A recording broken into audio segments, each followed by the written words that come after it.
आज के क्लास में हम लोग डिस्कस करेंगे टोटल इंटरनल रिफ्लेक्शन। इसको हम लोग कहते हैं पूर्ण आंतरिक परावर्तन।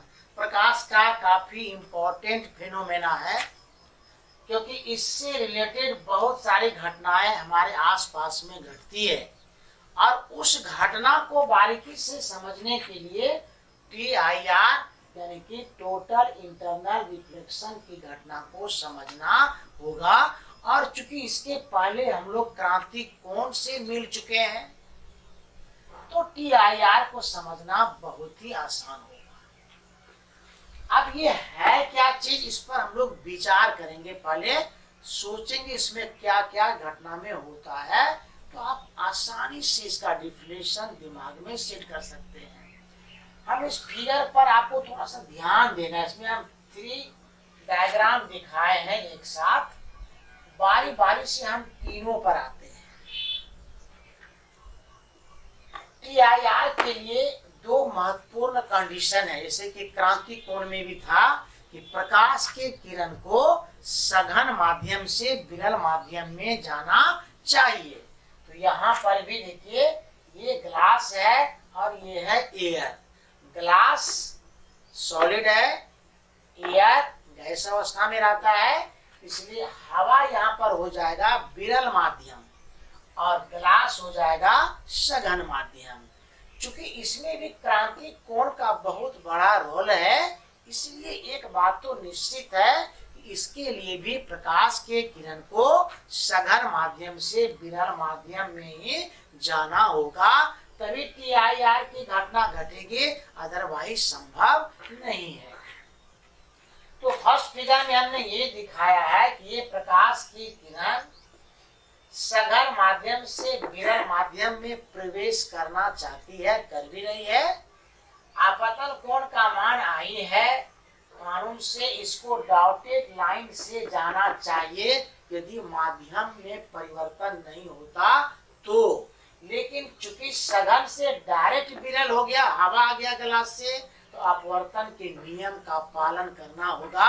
और स्नेल के नियम के आधार पर बात करें तो प्रकाश के किरण जब सघन से विरल में जाती है तो अविलंब से दूर चली जाती है।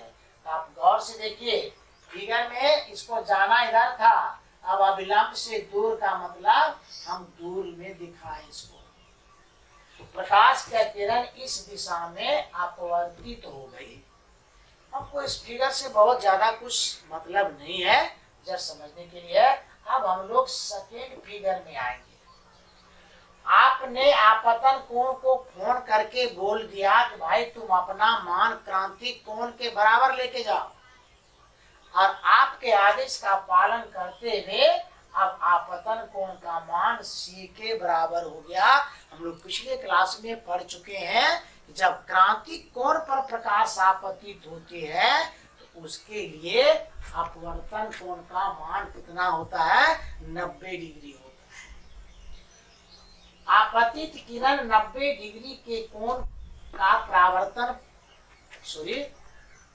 आपतित किरण को 90 डिग्री का अपवर्तन कोण प्राप्त करने के लिए उसको क्रांति कोण पर आपतित होना होगा। तो C पर आपतित हुआ तो R का मान 90 डिग्री हुआ। फिर आपने बात किया आपतित किरण से, बोला कि नहीं हम लोग तो C पर गए सर, तो 90 डिग्री पर अपवर्तित हो गए। अच्छी बात है। वैज्ञानिक ये जानना चाहता था, जैसे जैसे हम आपतन कोण का मान बढ़ाते जाते हैं, अपवर्तन का मान भी धीरे धीरे बढ़ता चला जाता है। और बढ़ते बढ़ते आप देखिए यहाँ पर 90 डिग्री के अपवर्तन कोण पर हम लोग आ चुके हैं। वैज्ञानिक ने आपतित किरण को फिर आदेश किया, इस बार तुमको क्रांति कोण से थोड़ा अधिक कोण पर आपतित होना है। मालिक का आदेश पाकर आपतित किरण इस बार क्रांति कोण से कुछ अधिक कोण पर आपतित हो गया, वो बिंदु पर जो आप फिगर में देख रहे हैं कि I is greater than C। Be careful, C तक में R का मान 90 डिग्री हो गया है और जैसे जैसे आई का मान बढ़ाते हैं आर का मान बढ़ता चला जा रहा है और आदेश हो गया ऊपर से कि आपतन कोण का मान क्रांति कोण से अधिक होना चाहिए। तो आप आई इज ग्रेटर देन सी पर जब प्रकाश का किरण आपतित हुए अब जो अपवर्तन कोण होगा वो 90 डिग्री से ज्यादा होगा, क्योंकि आपतन कोण के मान में वृद्धि से आर का मान चेंज कर रहा है। 90 तक हम क्रांति कोण पर आ चुके हैं और इसके बाद फिर आपने बढ़ा दिया, अब जो आर का मान होगा ग्रेटर देन 90 डिग्री होगा। और ग्रेटर देन 90 डिग्री का मतलब का प्रकाश का किरण ऊपर नहीं कहा जाएगी, नीचे जाएगी। देखिए यहाँ पर हमने दिखाया इसको, जब आई इज ग्रेटर देन सी होता है तो प्रकाश का किरण उसी माध्यम में जिस माध्यम से कि विरल माध्यम में जा रही थी पूर्ण रूपेण परावर्तित हो जाती है, लौट आती है उसी मीडियम में। और प्रकाश का किरण जिस मीडियम से चले और सतह से टकराने पर पुनः उसी माध्यम में लौट आए, ऐसे घटना का नाम आप परावर्तन कहते हैं, ना कि अपवर्तन। आप यहाँ पे ये नहीं कह सकते कि प्रकाश की किरण अपवर्तित हो रही है, क्योंकि प्रकाश की किरण सघन माध्यम से चली थी, सतह से टकराने के बाद पुनः सघन माध्यम में लौट आई, ऐसे घटना का नाम है परावर्तन। चूंकि इसमें पूरा का पूरा आपतित किरण सघन माध्यम में परावर्तित हो जाती है, इसलिए ऐसे घटना का नाम है पूर्ण। पूर्ण मतलब टोटल, आंतरिक मतलब इंटरनल, बाहर गए नहीं, परावर्तन, दैट इज पूर्ण आंतरिक परावर्तन यानी टोटल इंटरनल रिफ्लेक्शन। इस घटना में आपतित किरण विरल माध्यम में जाती ही नहीं है, और जब विरल माध्यम में नहीं जाएगी तो पूरा का पूरा प्रकाश की किरण सेम मीडियम में लौट आती है।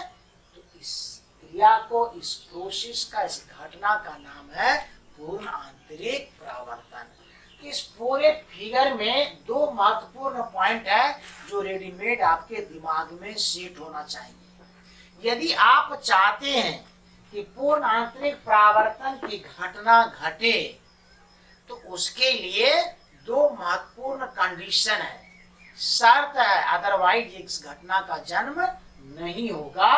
तो वो कंडीशन क्या है? वो एक सबसे महत्वपूर्ण कि प्रकाश के किरण को सघन माध्यम से कहाँ जाना चाहिए? विरल माध्यम में। हो सकता है आपके दिमाग में क्वेश्चन उठे, सर यदि विरल माध्यम से सघन में आए तो क्या दिक्कत है आपको? जब आप विरल से सघन में जाएंगे तो अपवर्तन कोण का मान धीरे धीरे घटने लगेगा, बढ़ने का कोई सवाल ही नहीं होता है। इसलिए TIR के लिए कंडीशन एग्जाम में पूछता है कि TIR का शर्त लिखें। तो पहला महत्वपूर्ण शर्त कंडीशन कि प्रकाश के किरण को सघन माध्यम से कहाँ जाना चाहिए? विरल माध्यम में जाना चाहिए, पहला कंडीशन।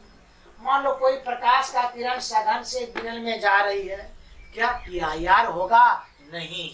दूसरा कंडीशन भी फॉलो करना होगा कि सघन माध्यम में जो आपतन कोण का मान होगा वह ऑलवेज ग्रेटर देन क्या होना चाहिए? C मीन्स क्रांति कोण। यदि सघन माध्यम में आपतन कोण का मान क्रांति कोण से अधिक है तो कोई भी प्रकाश की किरण विरल माध्यम में नहीं जाएगी, पूरा का पूरा लाइट क्या है? सघन माध्यम में परावर्तित हो जाती है। इसीलिए इस घटना का नाम है पूर्ण आंतरिक परावर्तन। और इसी के आधार पर आपको इसका डिफिनेशन दिमाग में सेट करना है, रटना नहीं है, रट के नहीं पढ़ना है, माइंड में सेट करना है कि TIR की घटना में हुआ क्या। और ये घटना यदि दिमाग में सेट है तो डिफिनेशन लिखा जा सकता है। तब हम उसको कैसे लिखेंगे? बहुत तरीका जीवन में पढ़ने का है। आप शांत होकर के TIR में हुआ क्या क्या वो दिमाग में सेट कर लो तो कहीं परेशानी नहीं है। अब देखिए हम लिखे यहाँ पे, जब प्रकाश की किरण, आपको भी मालूम है, जब प्रकाश की किरण सघन माध्यम से विरल माध्यम में इस प्रकार से प्रवेश करती है कि सघन माध्यम में आपतन कोण का मान क्रांति कोण से अधिक हो। इसमें दोनों कंडीशन आ गया। सघन माध्यम से विरल माध्यम में इस प्रकार से प्रवेश करती है कि सघन माध्यम में आपतन कोण का मान क्रांति कोण से अधिक हो, तो प्रकाश के किरण का पूर्ण रूप से, इसमें कोई कमी नहीं छोड़ा गया, टोटल पूर्ण रूप से सघन माध्यम में लौट आने की घटना को प्रकाश का पूर्ण आंतरिक परावर्तन कहते हैं। कंडीशन भी इसमें आ गया और डिफिनेशन भी आपका हो गया कि जब प्रकाश की किरण सघन माध्यम से विरल माध्यम में इस प्रकार से प्रवेश करती है कि सघन माध्यम में आपतन कोण का मान क्रांति कोण से क्या हो, अधिक हो जाए, तो प्रकाश के किरण का पूर्ण रूप से सघन माध्यम में लौट आने की घटना को प्रकाश का पूर्ण आंतरिक परावर्तन कहते हैं। इसे हम डिफिनेशन लिखेंगे और कंडीशन तो चूंकि डिफिनेशन में ही है तो उसी से थोड़ा सा हम अलग करके यहाँ पे शर्त 2 पॉइंट लिख दिए कि प्रकाश के किरण को सघन माध्यम से विरल माध्यम में प्रवेश करना चाहिए और सघन माध्यम में आपतन कोण का मान क्रांति कोण से अधिक होना चाहिए। ये 2 कंडीशन हो गया TIR का। तो डिफिनेशन और दोनों शर्त, ये 2 मार्क्स का क्वेश्चन है, बोर्ड एग्जाम में पूछा जाता है। बाकी इससे रिलेटेड ऑब्जेक्टिव बहुत ही पॉइंट क्वेश्चन बनेगा, उस पर बात हम लोग अगले क्लास में करेंगे।